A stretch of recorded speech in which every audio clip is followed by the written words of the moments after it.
going to invite is Meenu.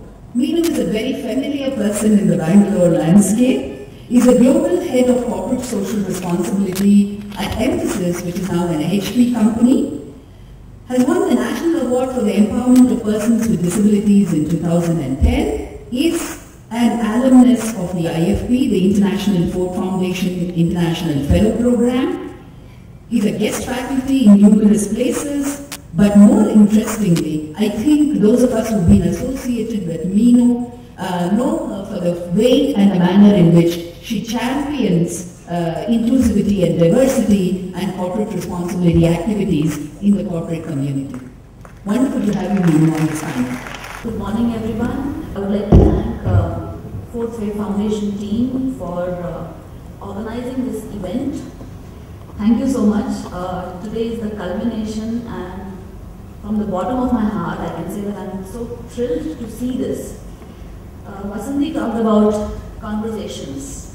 So let me begin with some conversations. The conversation about inclusion with Fourth Way Foundation team started sometime in 2009, in November, December 2009. Where they said that they wanted to work in the space of disability, but they don't have any experience, and what is the area that they could work on. And I shared some of the experiences that we at Mphasis have had vis-a-vis disability. Mphasis, as an equal opportunity employer, has focused very specifically on disability and diversity. And as of today, we have roughly around 390 to 400 people with disabilities working with us. There have been a lot of challenges that we faced when we hired people with disabilities.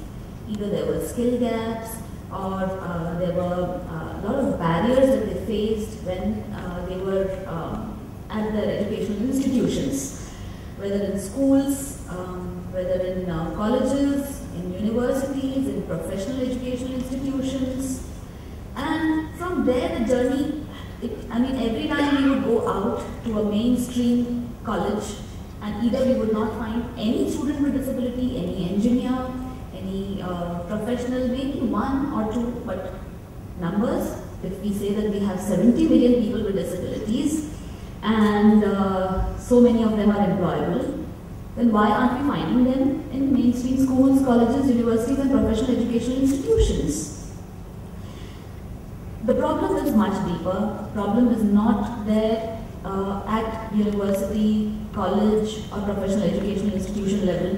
The problem is much deeper. It starts at primary level. And from there, the thought of making that difference through Mphasis CSR started, and I said, Diana, why don't you work on something which would create that difference, which would make inclusion a reality. If not India, then at least let Karnataka be the role model. And if we could have at least 5 schools at the end of these 3 years, which can showcase inclusion of all disabilities. I mean, we have seen people with reduced mobility, or people who have mobility impairment being part of regular schools, but not people with visual disability, not people with hearing impairment.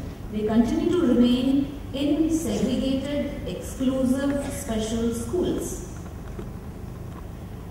From there, that spark started, and which went on to become Nanadu Shale. Of course, I will not talk more about Nanadu Shale, but more about terminologies. Madam Salati talked about differently abled, and persons with disabilities. Terminologies, do you think are important? Yes. They make a difference, right? Yes. Do you think terminologies have a cultural context to them? Suppose you all did some awareness at Brigade Road, right? There is parking reserved at Brigade Road. All of you are aware of it? For people with disabilities? You go and tell the parking guy that I am a disabled person, would he understand? No? Yes? He would not. If you go and tell him that I'm differently able, would he understand? Perhaps not. Yes. No, but even if you get it removed, because I have tried it and I have been able to park there, and when I say I'm disabled, they don't understand. And I say differently able, they don't understand. When I shout I'm handicapped, they understand. If I say it in Kannada, sorry, my Kannada is bad, they understand. So terminologies have a cultural context. Sometimes there is nothing wrong about using the term handicapped or whatever is understood by the local culture. But persons with disabilities, at emphasis we have chosen persons with disabilities because UN Convention, United Nations Convention on the Rights of Persons with Disabilities says persons with disabilities. Person first, disability later. Disability is a part of an individual's personality which shapes decision making, which shapes options, choices, aspirations, and hence person with disability. UN Convention was formed, was drafted by people with disabilities from 190 countries of the world, including people with disabilities from India. So it's a legal term that we use. I leave again this conversation with you and you can think about it. Briefly, I will talk about inclusion, integration, again coming from differently abled terminology.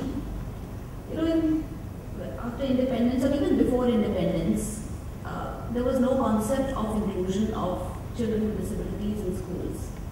And the focus was only after the Britishers came that some focus started and special schools were opened.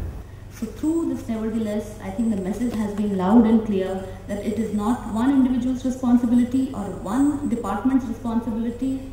It is a collective responsibility of all the stakeholders who are involved in the process of inclusion. Whether it's transport, whether it's infrastructure, whether it's education, employment, labor, everyone needs to come together.